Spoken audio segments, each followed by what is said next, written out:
has to do with how we relate to God properly.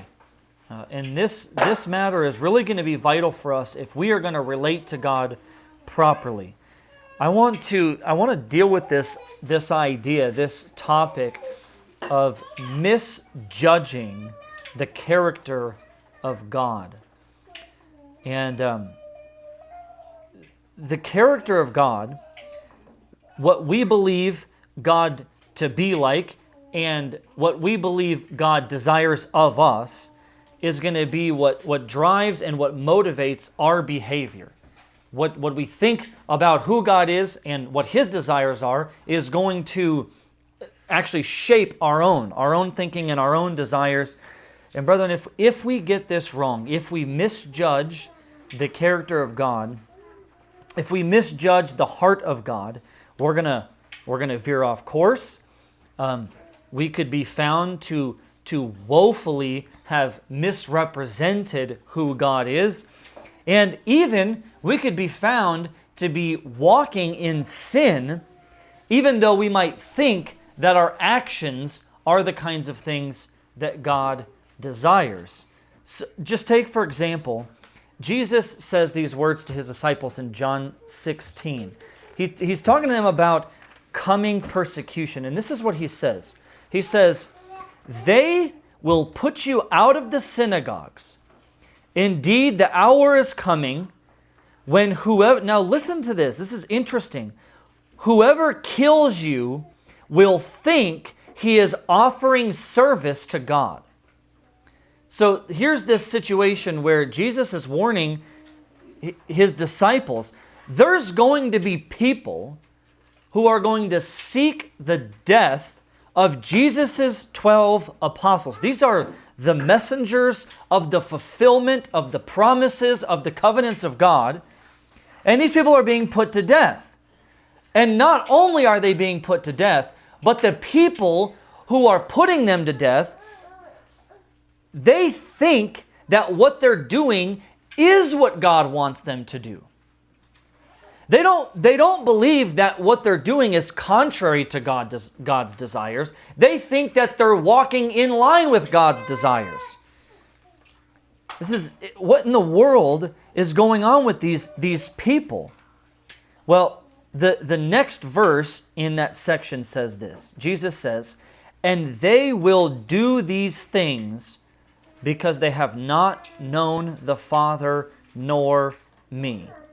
So these people, they don't truly know or understand who God is. They don't understand His plans. They don't understand His desires. They don't understand His character. They have completely misjudged the situation, and it leads them, because of their misjudgment, it leads them to such heinous acts to kill and chase down the apostles of Christ.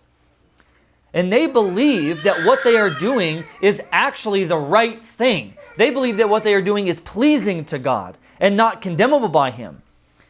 And this is the kind of thing that I want to give a bit of a warning of tonight. Brethren, a misjudgment of God can and often does lead to ugly things.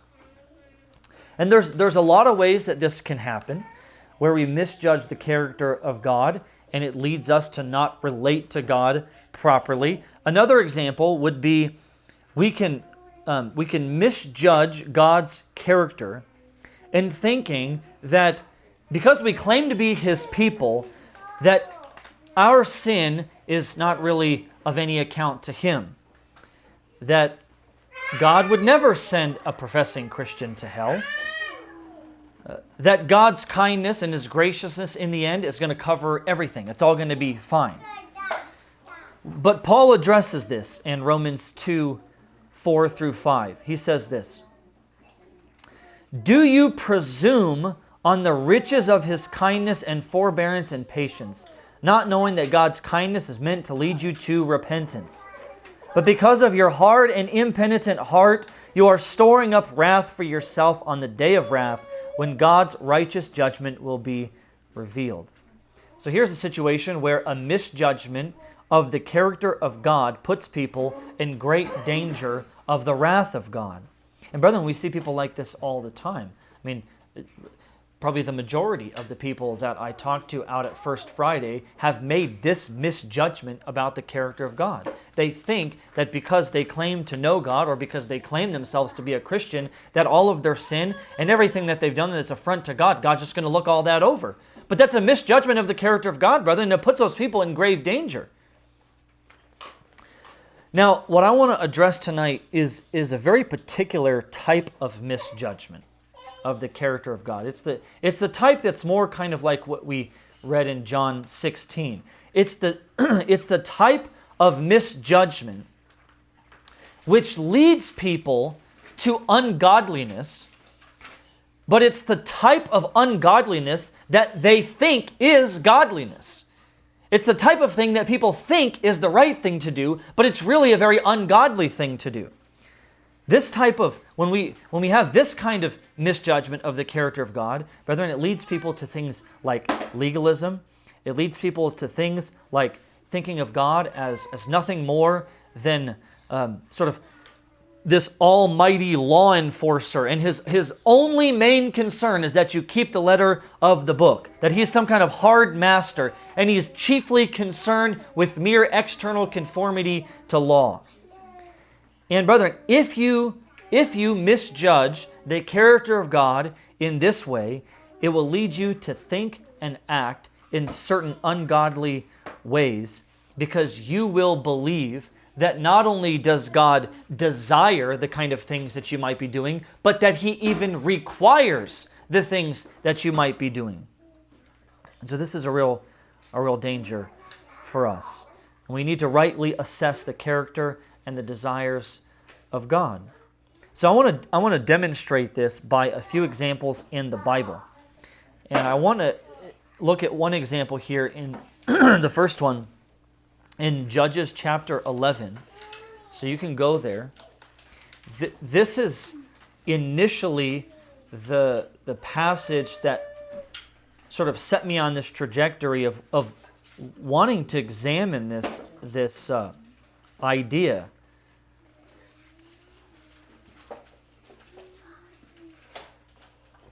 So Judges 11, it tells of this story of a judge in Israel before they had kings named Jephthah. And sort of long story short, he's approached by Israel, and they want him to be their leader. The Ammonites are attacking Israel, and these people want Jephthah to basically lead the army out against the Ammonites. And so they come and they talk to him about this, and eventually he agrees to lead the people. And then after this, we get this event that takes place that I want us to look at in light of what we've already sort of been discussing. So look with me, starting in verse 29 of Judges chapter 11. Then the Spirit of Yahweh was upon Jephthah. Now look, this is important that I want you to know about what's said here, because as you read through the Bible, you often see the Spirit being given to certain people. Usually it's people in leadership, people who are intended to lead Israel. A lot of times it has to do with military conquest and these kinds of things. But this is noted that Jephthah had the Spirit of the Lord upon him.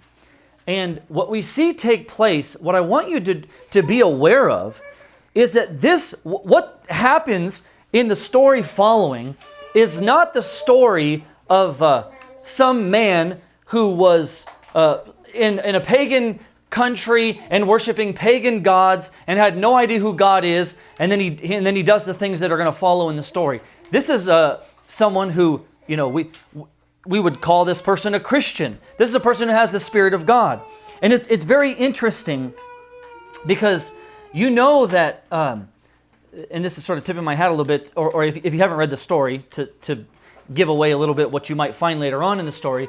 But what's very interesting is I find something very similar here in what you see with David in the Scriptures. You know that David, of course, the Bible says that the Spirit came upon him as he was anointed to be king of Israel, and he had the Spirit.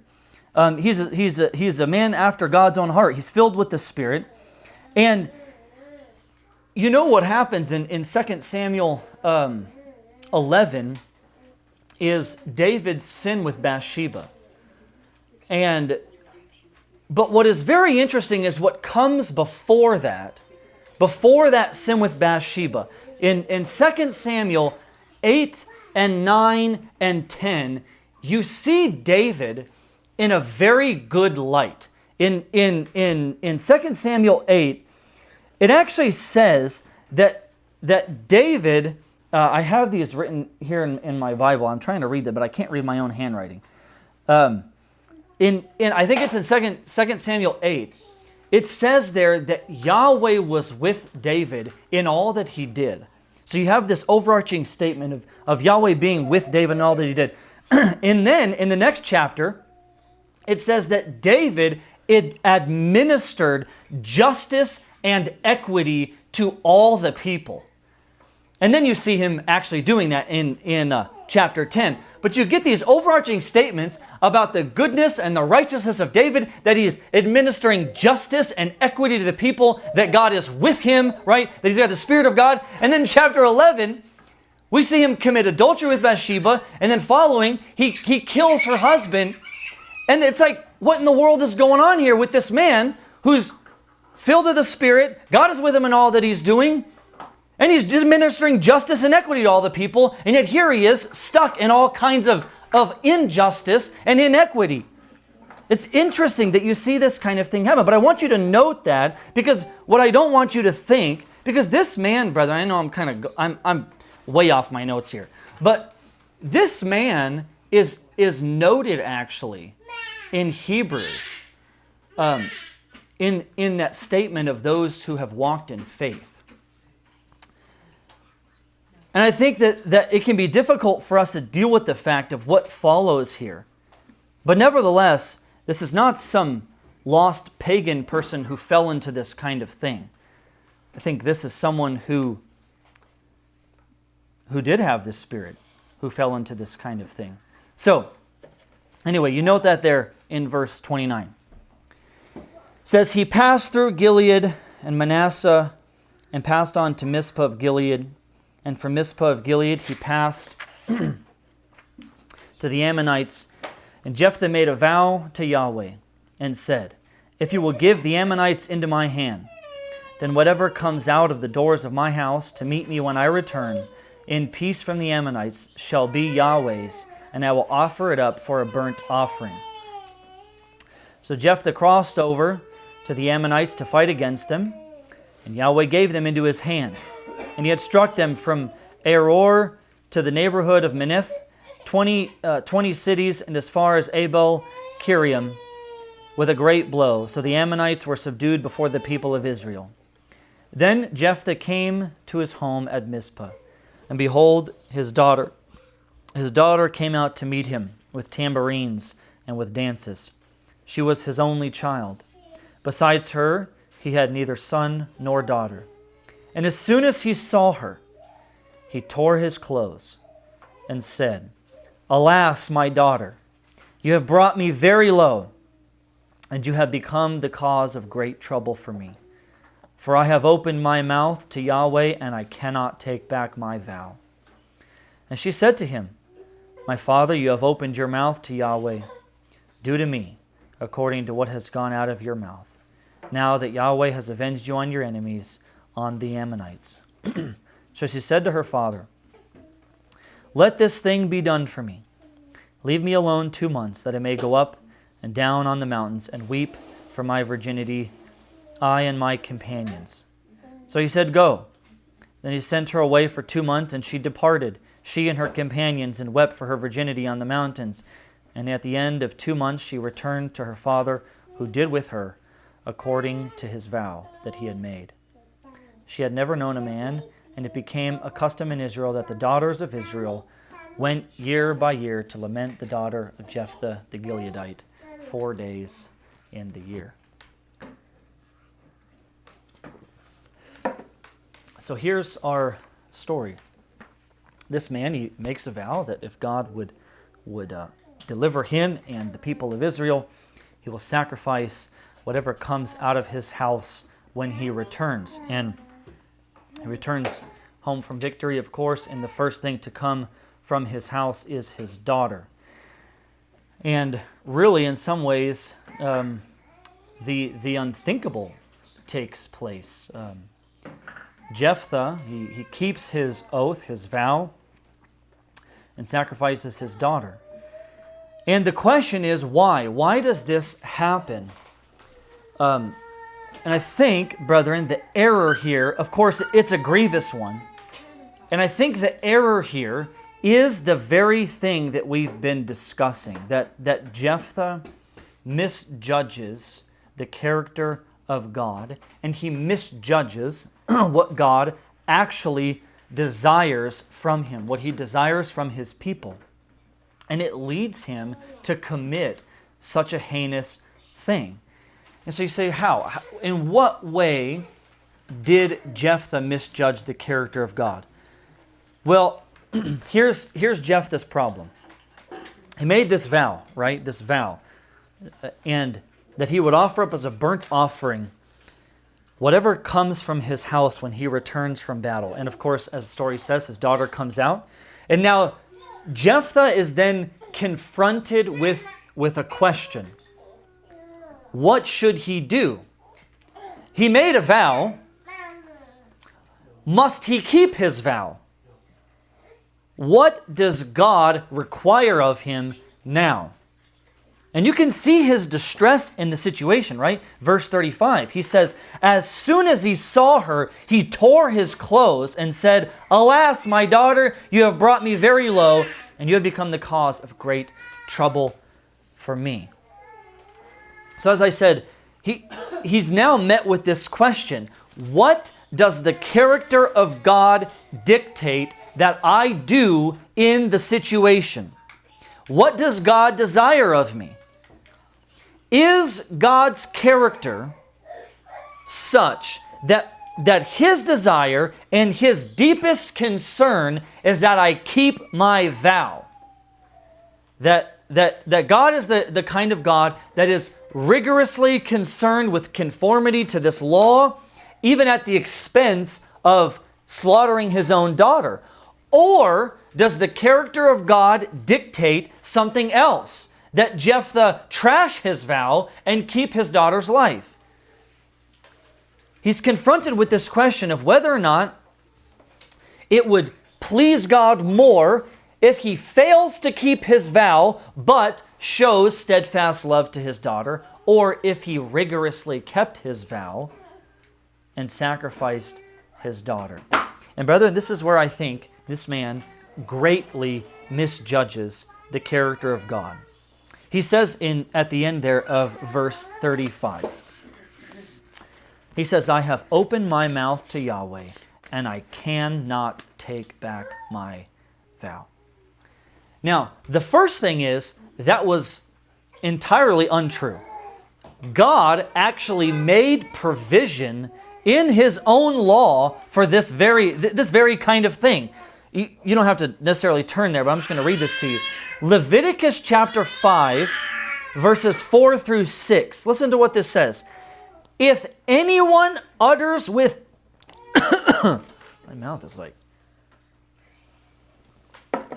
If anyone utters with his lips a rash oath to do evil or to do good, any sort of rash oath that people swear, and it is hidden from him, when he comes to know it, and he realizes his guilt in any of these, when he realizes his guilt in any of these things and confesses the sin he has committed, he shall bring to Yahweh as his compensation for the sin that he has committed a female from the flock, a lamb or a goat for a sin offering, and the priest shall make atonement for him for his sin. So God had made this provision in the law. God had no interest, brethren, in his people keeping oaths that would lead them to sin. God did not want his people doing that thing. He would much rather you do what is right, even if that means that you would fail to uphold some kind of oath or some vow that you had made. But the problem is, brethren, Jephthah does not see the situation in this way. As he certainly weighs these things in the balance, the matter of chief concern is that he keeps his vow. Now, undoubtedly, brethren, Jephthah thought this kind of thing because he would have thought that that's what God wanted. But this is what we're talking about here, where I think we see this misjudgment of the character of God, which gets Jephthah's priorities completely off balance. He believes, brethren, that it is the most important thing to God in this scenario that is conformity to certain laws about oath keeping. And he's thinking this is God's chief concern. Obedience to oath laws rather than a bigger principle, a more important principle of steadfast love and mercy.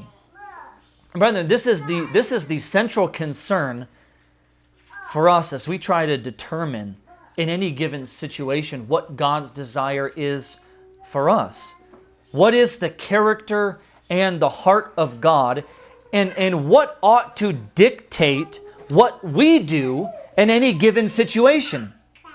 Brethren, we have got to be chiefly concerned about that which God is chiefly concerned about, and God himself brings clarity to this whole issue.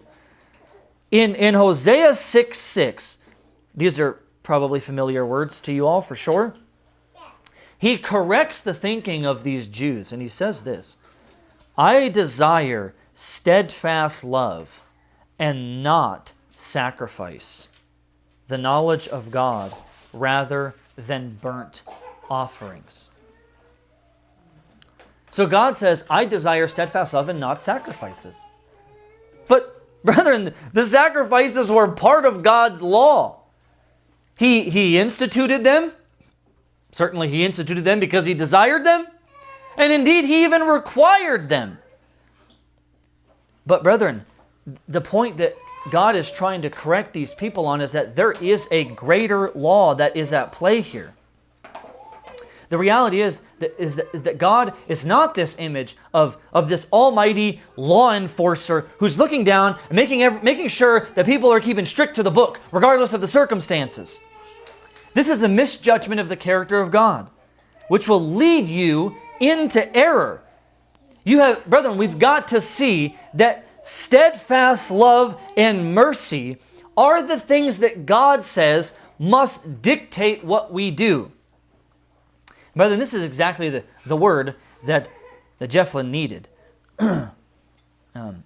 Thinking that God is much more concerned with external conformity to rule keeping than he was about internal conformity to the character and love of God. Brethren, letting steadfast love dictate what he should do in the situation. Brethren, it is a foul misjudgment that took place. But you know, the story, as you read the book of Judges, it doesn't stick out as abnormal. Certainly it may stick out as extreme, but it doesn't stick out as abnormal in the book of Judges. Because, brethren, as you read the book, there is constant misjudgment of the character of God going on in the book. The continued refrain in the book of Judges is that the people are doing things that are evil in the eyes of the Lord. And the reason is because as Judges itself summarizes for us at the end of the book, is that the people are doing what is right in their own eyes. And so we've got to look at this book through the lens which God provides for us. Now, that doesn't mean that every single thing that you find in the book of Judges is necessarily bad or evil. But it does mean that the general tenor of the behavior of the people does have this bent, that they are not doing what is right and what is good in God's eyes, but they are doing what seems right to them. And they think that it is pleasing to God, that it is the right thing to do. You can go read. I wanted to talk about this, but I just didn't have time. As I wrote this, I had to just take it out. But it's very interesting. You see this kind of error, this kind of misjudgment take place in chapter 11, which is halfway through the book. And you see the same thing take place at the very end of the book in chapter 21, We could talk about that later. But the same kind of issue takes place where these people, they make an oath, and then it comes down to it, and that oath, they rigorously need to keep it because they made it, and it actually leads them into more sin in chapter 21. But nevertheless, you see this kind of thing happening in the book of Judges, and it all stems from a misjudgment of the character of God and the desires of God. But Jephthah is not the only place where you see this kind of misjudgment taking place in the Bible. There's a plethora of other places that we could go to see the same thing, but I want to take you to one in the New Testament, in Matthew chapter 12. And the reason I want to go here is because we already saw that God, He gives us that overarching principle in Hosea 6:6 about desiring steadfast love and not sacrifice, about His own character, what ought to be our chief concern, because these things are the chief concerns of God in His character and His desires. And we see in this passage in Matthew 12, Jesus draws out the very same principle, and He uses the very same text to do it. He uses this to rebuke people in His own day that have the very same mindset that Jephthah would have. Jesus here, he raises up God's principle in Hosea 6:6 about properly understanding the character and the desires of God through the lens of steadfast love and mercy to its chief place, which is what ought to dictate how we live. And so in Matthew 12, let's just read, we're going to read verses 1 through 8.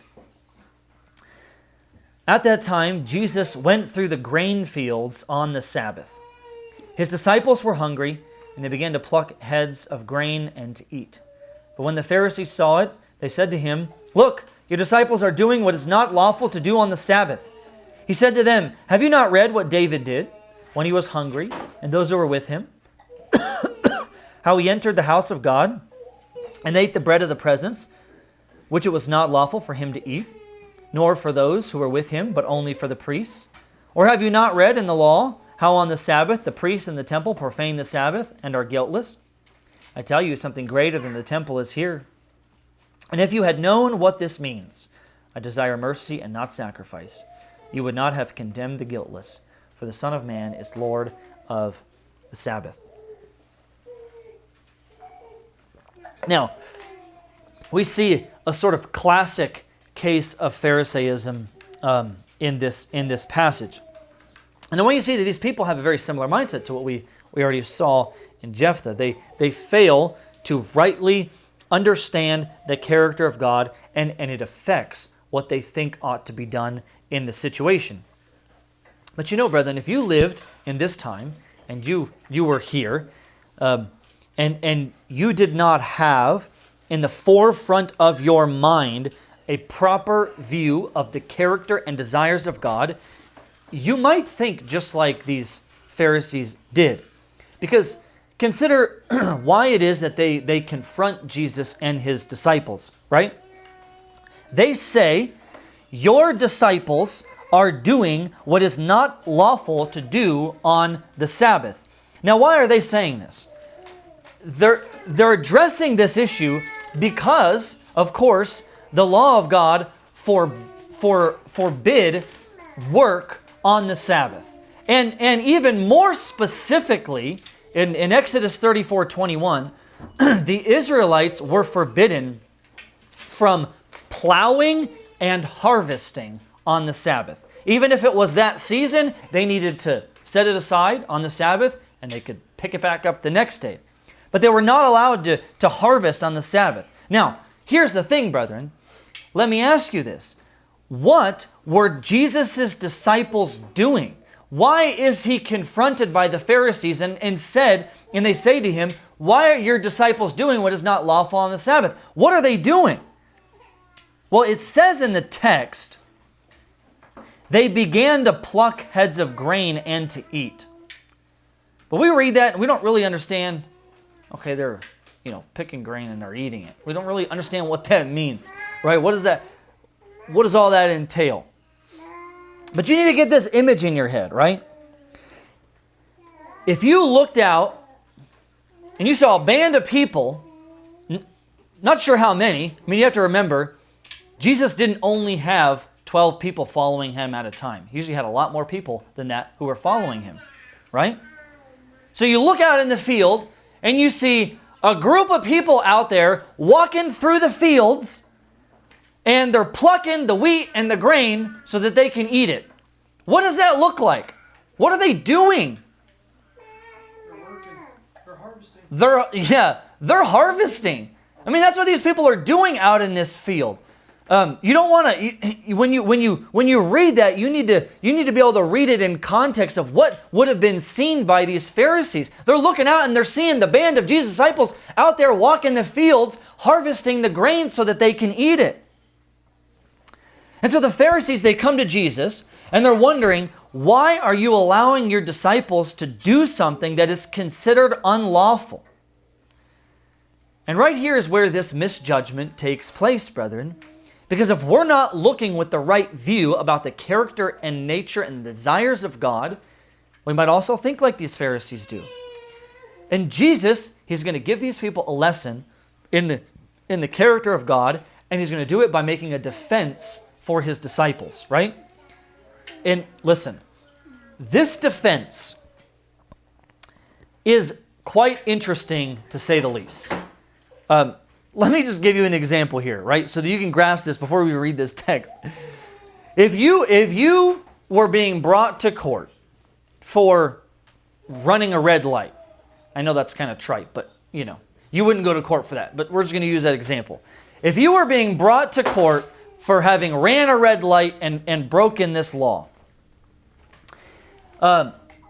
if you were innocent, you would want the lawyer to show that the witnesses didn't really see what they saw, or they saw it wrongly, or maybe you'd want them to show that the stoplight was faulty, and it momentarily, shined red, even though it was supposed to be green because it had been green already. I mean, you'd want him to give ample evidence to the judge and to the jury that you did not, in fact, break any law.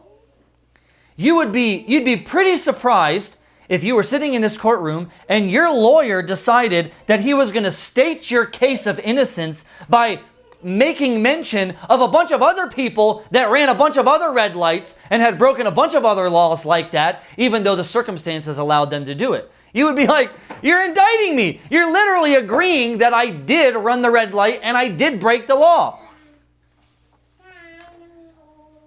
But brethren, this is exactly how Jesus defends his disciples. He does not make the case for their innocence by stating how the witnesses misinterpreted the events and that his disciples didn't actually break any law. He defends them by actually citing other cases where other people would have broken certain laws and yet were seen as guiltless, as innocent. And he's doing this, brethren, to show a proper view of the character and desires of God. And this is to bring us back to that principle that God desires mercy and steadfast love rather than sacrifice. He's wanting to show these Pharisees that they have misjudged the character of God. And so his first defense is David. Right? Jesus refers to the account there in 1 Samuel 21, where David and his army, they eat the showbread of the tabernacle, which Jesus says very plainly was not lawful for them to eat. And then secondly, he mentions the priests, whom Jesus says profane the Sabbath. And of course, he's referencing their very physical work on this day of rest. I know none of you have ever done it, but the work of slaughtering an animal and then butchering that animal and then doing all the work that was required in the worship of the service of God is you're not getting it done in 2 minutes. Very labor intensive. And yet, even though he makes these two claims, that David and his men ate the showbread, which was not lawful for them to eat, and the priests are profaning the Sabbath, he adds that these people are guiltless. And so the question is, how is it that David can do what is unlawful and the priests be profaning the Sabbath and yet be guiltless? How is it that these people can technically, by the book, do something that is wrong according to the law and yet be completely innocent? It's because, brethren, there is a higher law that is at work here, and it has got to be considered if we're going to judge the character of God rightly. And so Jesus brings this principle back into play.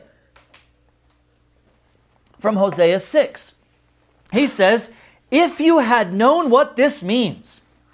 They don't understand it. They don't know it. They're not making right judgments about God. If you had known what this means, I desire mercy and not sacrifice, you would not have condemned the guiltless. And his point is this, brethren. If you understood God's desire, that God desires steadfast love and not necessarily sacrifice, you would not have misjudged the character of God, and you would not have condemned these people who are innocent. Because, brethren, look, when David showed up in that scene to the priests with an army that was famished and a weak army, the question becomes, what does the character of God dictate be done? Right? The law says nobody can eat the showbread. But the question is, here's this man with his army who are famished. They don't have anything to eat. They probably haven't had anything to eat for a while. And so the question becomes, what does the character of God dictate be done? And brethren, even though the bread was not lawful for him, steadfast love, mercy, would dictate that it be given to them to uphold their lives. And same with these disciples, brethren. Sometimes we forget this, but these men, just like Christ, were often put out. They were on the move, without a place to lay their head, just as our Lord was. Oftentimes probably without meals. I mean, these were not rich people. Don't think that these people were sitting down having a 3-course meal 3 times a day. They probably often didn't have food. And so here's these disciples with Christ, and they're hungry. And what does the character of God dictate be done in this situation? What does steadfast love and mercy dictate be done in this situation? Well, brethren, the Lord of the harvest, as it says there, the Lord of the harvest tells them, take a little harvest for your hungry stomachs. Don't be concerned about the strictness of the letter. God is kind and He is merciful. He's not cruel. He doesn't desire that you just remain hungry just because of the day of the week that this happens to be on. But you see, brethren, the Pharisees, and I think very much Jephthah in the same kind of thinking would have said, no, you are forbidden. You can't eat. You got to go hungry. You got to keep strict obedience to the code. Be hungry. Starve if you have to. You are not allowed to do any of that today. Right? But this is a misjudgment of the character of God, brethren. It's a misjudgment of what God is really concerned about.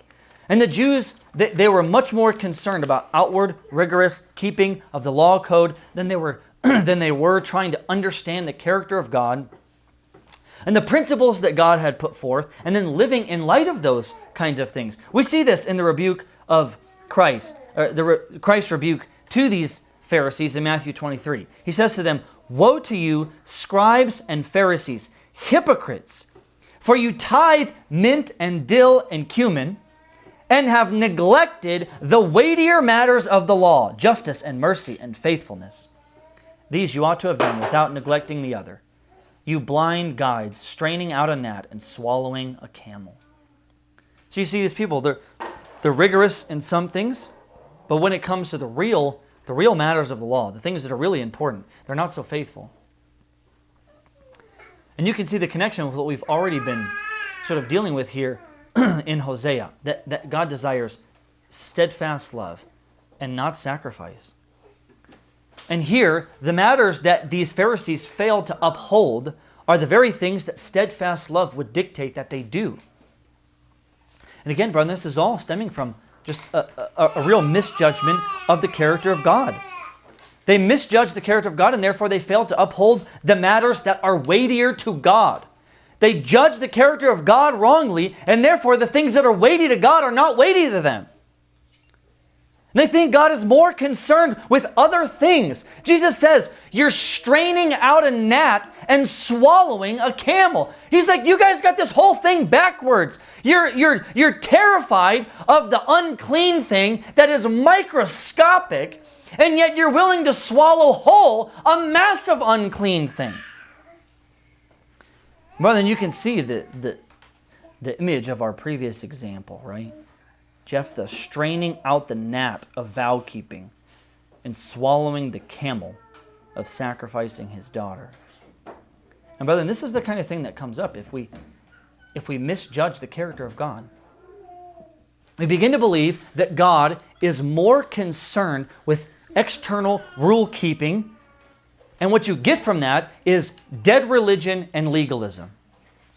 And this is why you can find things, brethren, like I don't know if any of you have seen it. Maybe, I'm sure whoever's been out there on 40 Days for Life, but if you go out to the abortion mill, you'll find sometimes, I've seen it before, Catholic people that go out there, and they will kneel on the asphalt for 2 or 3 hours straight, praying the rosary. Why are they doing that? Brethren, that kind of thing stems from misjudgment of the character of God. Thinking that what God desires of them is this painful, penitential sacrifice rather than real, simple, heartfelt faith. This is what misjudgment of the character of God leads to in people. But brethren, this is the thing. This touches us too. This is not just like out there in the world somewhere. Other people do this kind of thing. But it happens right here in our own hearts. It happens in our own Reformed churches if we do not judge the character of God rightly. And so I have a few examples here I want to just note to you. The first one is this, brethren. This is where I think I have seen a great misjudgment of the character of God. Almost none of you know of this except Aaron and Manny. I don't know if you guys were here yet, Sergio and Nikki, but we used to do things down at our house when we were living over at Santa Clara on Sunday afternoons. After we were still going to our previous church at this time, and one of the things that we would often do is we would invite all of our neighbors over, and they would come over, and we would go out there and we would grill, and we would try to talk to our neighbors about the gospel. And we did this a handful of times. We would do it on a Sunday afternoon after we came home from church. And so one time, I invited another guy, and we're out there. Bunch of people from the neighborhood are out there having different conversations about, the gospel with different people. And I see this guy's car pull up, and nobody gets out. and they stay there for maybe, 15 minutes. And it drives off. And I went up to him the next Sunday, and I said, hey, I saw you guys come. We were having a great time. I don't know what happened or whatever, if you guys had to leave, but we'd like you to come back again. I mean, we need more people to be able to share the gospel with these people. And this is what he said. He said that he would never come down again. Because when he came down there on Sunday, he saw people throwing a football. And he said that it was so grievous to him that we would break the Sabbath and be playing sports. And he would never come down again. Now, I think, brethren, in that situation, it is such a major misjudgment of the character and desires of God that for someone to think that on Sunday, God's chief concern is that you keep some rule about keeping your body physically relaxed and at peace. rather than actually doing good on the Sabbath. Rather than actually bringing rest to people's souls by evangelizing them. This is something that I saw happen in our own circles, brethren. And I think a major misjudgment of the character and desires of God. Another thing that can happen amongst our circles is this idea of legalistic rules about holiness that many people want to try to be holier than the Bible. This idea that if you're really going to be pleasing to God, you need to look ugly, dress ugly, don't wear makeup, don't mess with your hair lest it be in vain. You got to show up ugly. You got to hate your job because it's secular and it has no eternal value. That you need to never enjoy anything except reading your Bible. These kinds of things that get sort of put out in our circles. That this is how you really can be holy. And brethren, this is a complete misjudgment of the character and desires of God. That is not what holiness looks like. That's legalism, brethren. When you start making rules and things that you want to go beyond what the Bible has to say. And there's a guy who has pastors a church in Kentucky, and he has a sermon where he talks about this kind of thing, and he talks about how serious this can be. People who want to try to be holier than the Bible. And he says, you'll go to hell with that kind of holiness. If you try to put people under bondage by saying the only way that you can really be holy, the only way that you can really be acceptable in God's sight is by going into these kinds of other things that are not really biblical. But that is messing up people's view of God and the character of God. Another thing that I think happens in a misjudgment of the character of God is a mindset where people are filled with doubtfulness and fear in everything that they do, lest they be breaking some law. Where people are living every moment of their day, walking on eggshells, terrified of breaking some law. They think that God is constantly looking at you and weighing out every single motive and every single decision and every single statement and every single action. And he has this weight upon you constantly. And it leaves people petrified, brethren. People are petrified to do anything lest there have some tinge of sin in it. And so they do nothing. It leaves people, brethren, in depression. It leaves them in unsurety how to live and be led by the Spirit. This leads people to have excessively weak and tender consciences where they are convicted about anything and everything, even if it is actually not sinful. I wanted to read a section here out of Pilgrim's Progress, but I probably won't for now because it's kind of long. But it has to do with this idea. There's a man that Christian displays in his second book about Christiana's journey. And his name is Mr. Fearful. Has anybody read the second portion of Pilgrim's Progress?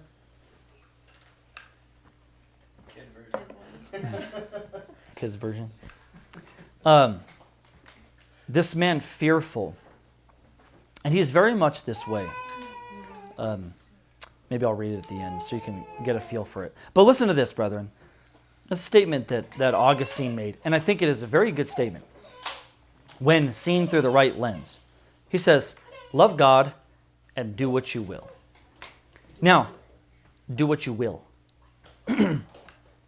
Now, the do what you will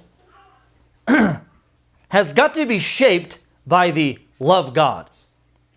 Do what you will does not mean do whatever you want to do, whatever your feeling says. It has to be shaped by God and love of God. But brethren, this is not bad advice for people who are walking in the Spirit of God. Love God and do what you desire to do.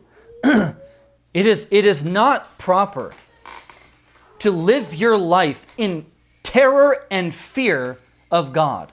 That is not a proper evaluation of the character of God.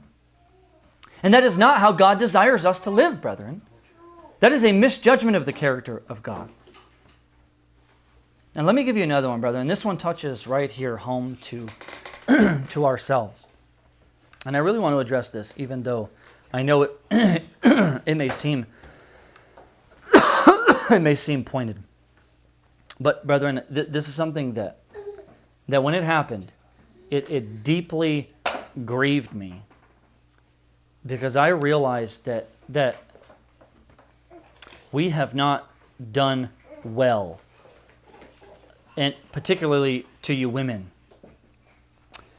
to help you understand the importance of this principle of God desiring steadfast love and mercy and not sacrifice, and the characters of God in this. But, brethren, when we met for Thanksgiving, and I had proposed that we would all pray and offer thanksgiving to God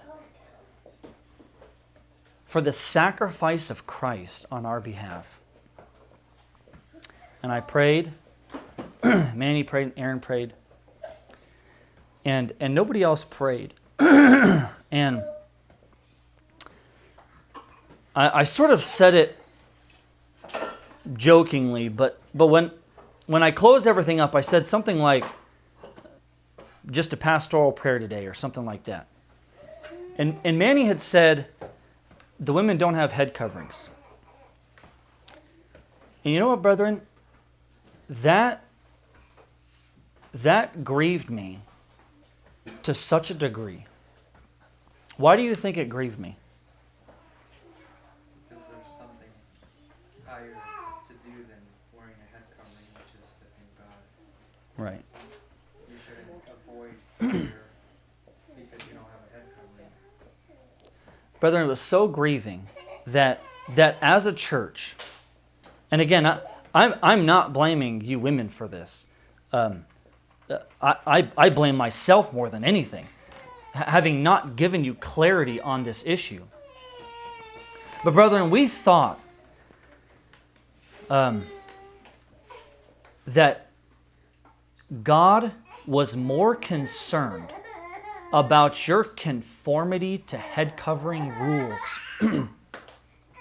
than He is about blessing Him and giving Him thanks for all that He has done. And brother, I'm telling you, that is such a misjudgment of the character of God, that we blew that bad. We had an opportunity to thank and praise God for His gifts. And it didn't happen because we were more concerned about, I don't have a piece of fabric on my head. And brethren, I'm telling you, this is what happens. We misjudge the character of God, and we don't understand that there are weightier things to consider. And it leads us into sin. Now, undoubtedly, there probably was the thought, I can't pray, I don't have a head covering. The Bible says, if I'm going to pray, I got to wear a head covering. If I don't do what the Bible says, I'm going to be in sin. Brethren, I'm telling you right now, the sin that night was not that somebody had the audacity to pray without a head covering on. The sin that night was that people thought the head covering was more important than the thanksgiving to God. And brethren, this is what happens when we fail to properly understand the character and the desires of God. This affects us. This touches us, brethren. There's all kinds of other examples, right, that we can see. But what I want you to understand, brethren, is that this idea of misjudging the character of God is not just some theological or doctrinal error where you misjudge what God says. This is doctrinal error that has real practical consequences. Brethren, if we err here and we misjudge the character of God, it will affect what we think about God, it will affect what we think God desires of us, and it will affect how we then live in light of those things. And so my desire, brethren, is that we would keep the chief things the chief things. And be mindful that we don't misjudge the character of God. That we keep this overarching principle, I desire mercy and not sacrifice. And then we would go and we would live lives of holiness. We would be conformed into the image of Christ. We would look to Him and what He did, and let that principle guide us and lead us in our walk. To let love dictate what we do, informed by the Spirit and the Word to direct us in our lives. And so I just want to close with this passage here in Philippians chapter 1. This is Paul's prayer for the saints. And brethren, this is my prayer for you all as well. Philippians 1, 9 through 11, he says, "And it is my prayer, my prayer, that your love,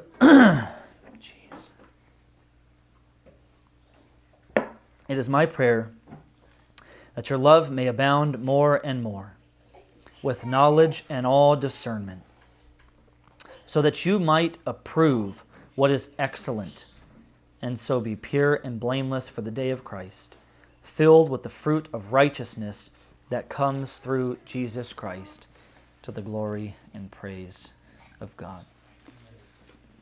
Let me pray again.